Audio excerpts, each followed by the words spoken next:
The difference a story makes. But,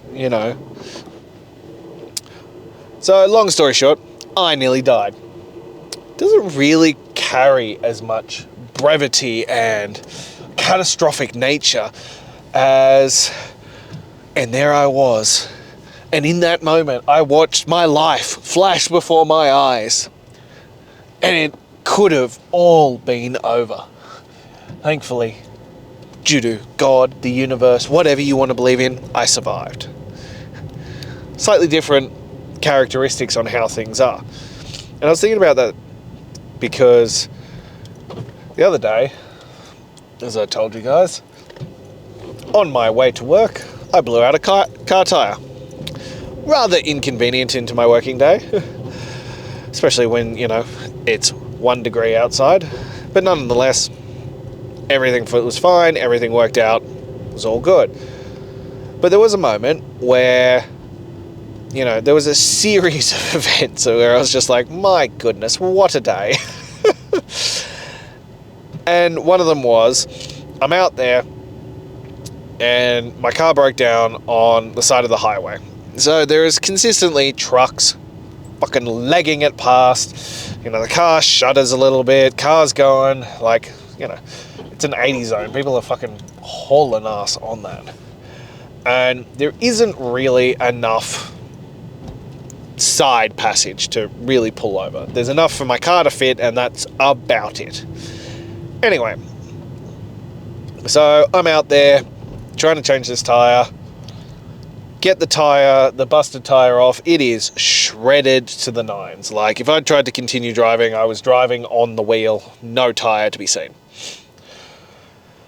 So we're driving along when I pulled over. Anyway, so I'm get the busted tyre off, and I'm trying to get the clown wheel onto the car. And it's not working. I cannot get more than one bolt to line up. And what I realize is I haven't actually jacked it up high enough to get the new tyre on. So I go over to the jack and I'm jacking it up a little bit higher.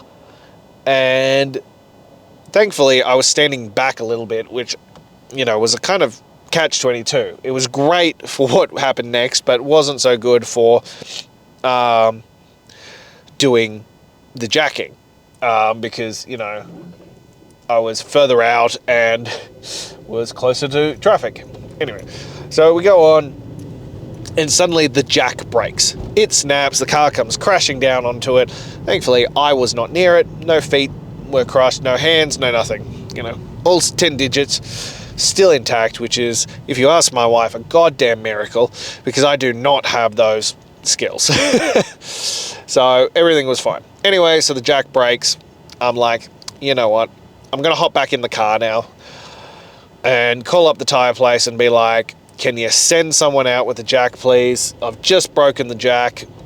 It's not going to work. The car is resting on the ground at the moment. Hang up the call. And as I'm doing that, I'm sitting in the passenger seat because I didn't want to put extra weight on the driver's side. And I watch as a car cuts off a truck that's coming barreling down.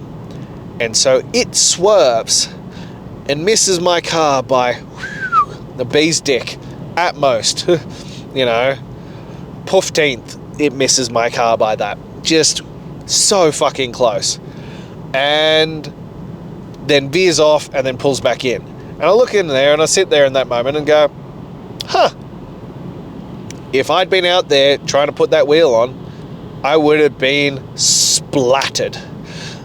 Like, there is no chance of survival.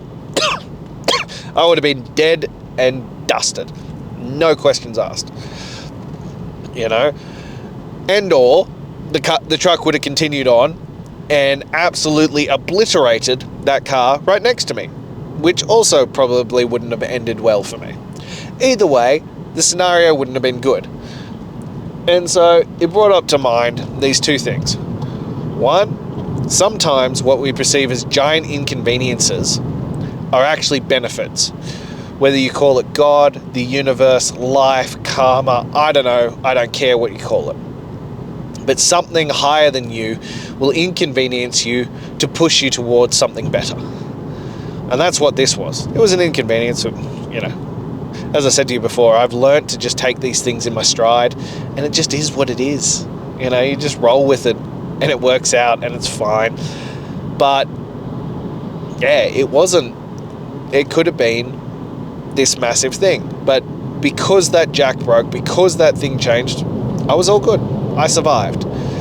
But I was having that thought because I was telling a friend this story, and they were like, oh my God, I can't believe you nearly fucking died. And I was like, that wasn't the point of the story, to be honest. Like, that's not what I was getting at. I was just kind of relaying the facts that happened to you. And as I said, I firmly believe that the universe pushed me out of the path of that to save me, because I have been put on this earth to do something bigger than myself. And I've had this belief for a long, long time, because there have been many, many circumstances where I should have died and didn't. And, like, unequivocally should have died. You know, there was the time when me and a mate managed to capsize a catamaran sailing boat. Like, just one of those little ones, the two-manner ones, in a lake. And we got it stuck upside down like this. So it's, you know, the bow is pointing up into the sky. We knew we were going to get in a shit ton of trouble. So we're like, the geniuses that we are, you know what? We'll just swim underneath it and lift it out of the mud, and no one will be the wiser. So I swim down, lifting with all my strength, pushing, use up all my oxygen, go, all right, got to swim back to the surface, and realize that I am caught underneath. I cannot get out. I start flailing about, I start panicking, I start freaking out. I'm like, shit, I'm gonna die. I black out.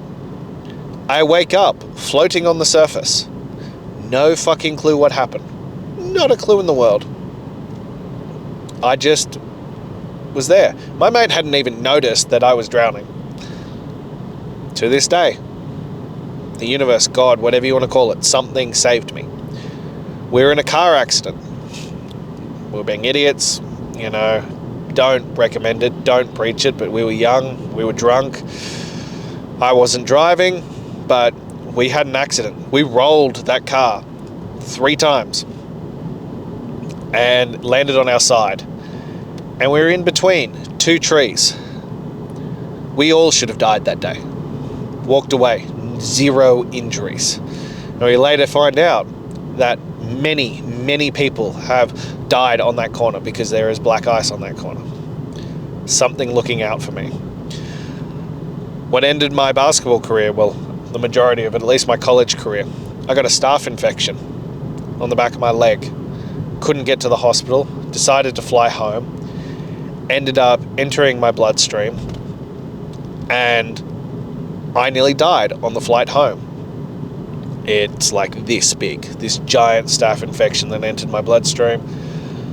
Get home, get raced to the doctor, and the doctor was literally like, I have no idea how you survived. You should be dead right now.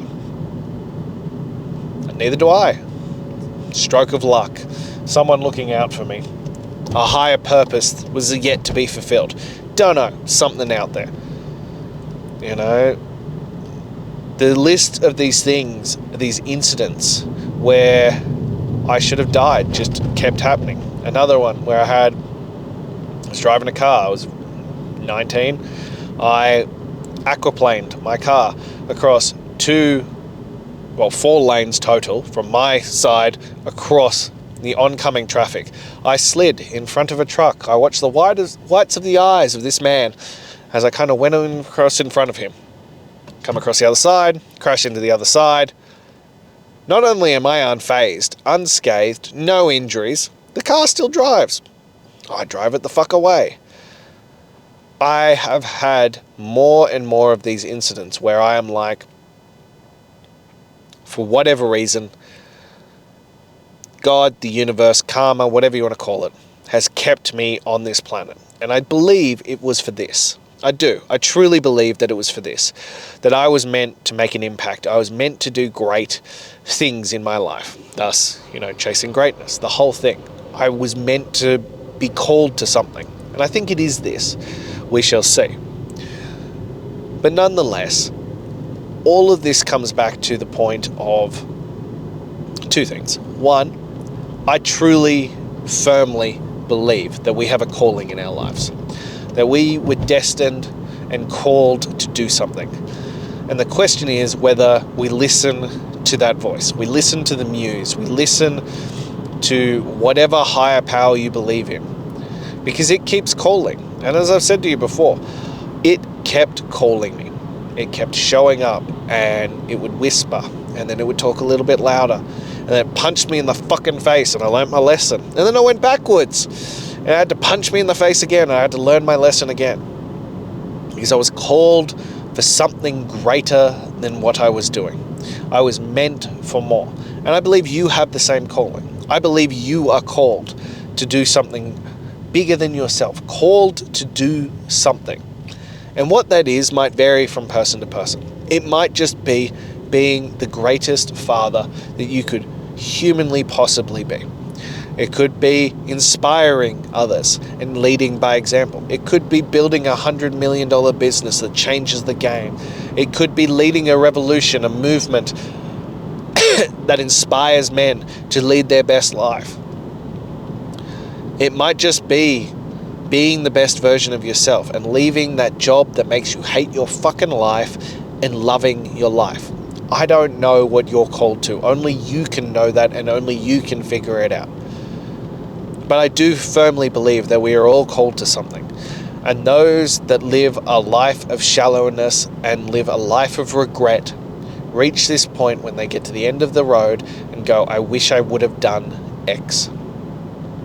Wish I would have loved more. I wish I would have been more present. I wish I would have chased that dream. I wish I would have chosen better, done things that were better for me, made better choices along the way.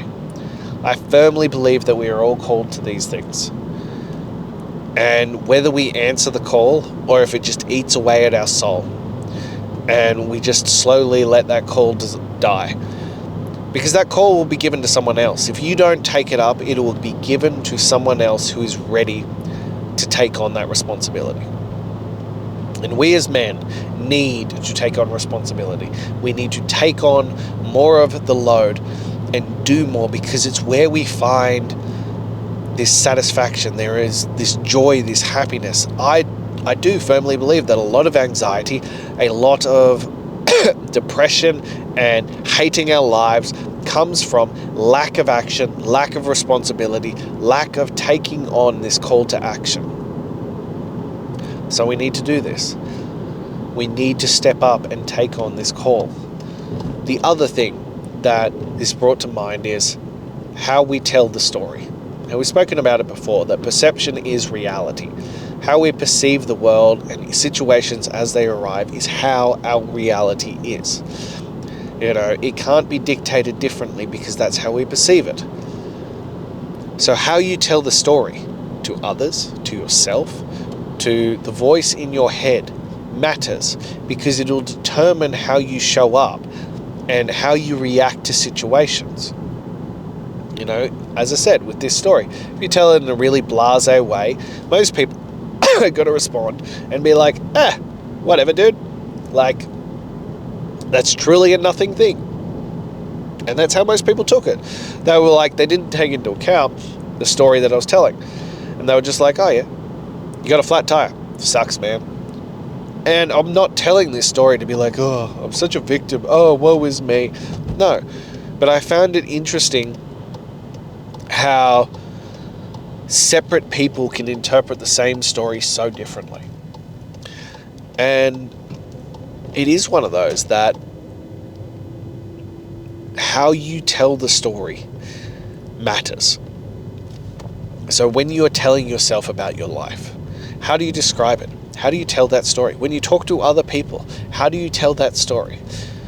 When you are describing your life, what are you talking about? Is it that my life is shit? That this is crap? That nothing ever works for me? that everything is always crap, you know, is a phrase that keeps being tossed around me at the moment, and I don't like it. And every time I hear it, I call it out. And it's that one of no good deed goes unpunished. And I'm like, that's fucking bullshit. Stop saying that shit. Because when we tell stories like that, it frames it that way. It continues to frame it, and it reinforces it. And it activates our reticulated activation system. And we keep looking for reinforcement of this. Whereas if we tell the story of everything is working out for my highest good, this is just a timeline split. It is going to work out for my best good. This happened for a reason, because everything always works out. That is a completely different fucking story. It's an empowering story. It's one that elevates you and lifts you up. You're no longer the victim. And for as long as you're the victim, you cannot progress forward. You cannot do the things that need to be done. So you need to step up, you need to take action, and you need to tell a better fucking story. And it just starts with you. Start telling yourself a better story. Tell yourself about how lucky you are, how blessed you are, how incredible your life is. And from there, tell others and let it spread. And soon, that will be your reality. Because if you say it long enough and you act long enough and you live as if that is true long enough, it'll become reality. And this is a secret that nobody wants to talk about. And it's the one. My wife still laughs at me, but my daughter has it. My son has it. I tell him all the time, I'm the luckiest man on this planet. Everything always works out for my highest good. Every step, every misstep, every wrong turn has led me to this point, and I am the luckiest man alive because it was bringing me to this point. That's the best thing that could ever happen to me. You've got to live your life this way. Start choosing the story that you tell yourself really, really carefully, because the way you phrase all the things that happen to you matters, and it will shift how you perceive the world, and how you perceive the world will shift your reality. So that's all I have for you. I hope you enjoyed it. Now, if you found some nuggets of wisdom, something that inspired you, or something that you think could inspire others, standard platitudes, please like, comment, share, subscribe, follow along. Please join me on this journey. Let's continue to push this forward. I'm trying to create a movement of fathers who are going to lead this world by example. Who are going to lead their children by example. Their wives, their family, all those that they serve, that they're going to lead by example. And it starts with you. It starts with you taking accountability. It starts with you doing the work. So that's where we're at. And if you're ready to take the next step forward, please click the link in my bio. Join the Daily Greatness Mail. And I'll send you daily things to help you progress forward, to do better, to become a better version. And lastly, if you're ready to burn the motherfucking boats, to go all in on yourself, to do whatever it takes to become the best version of yourself, please shoot me a message and let's burn the boats. Let's see who you can become when we cut away all the bullshit and you step into the man, the husband, and the father that you know you are meant to be. Until then.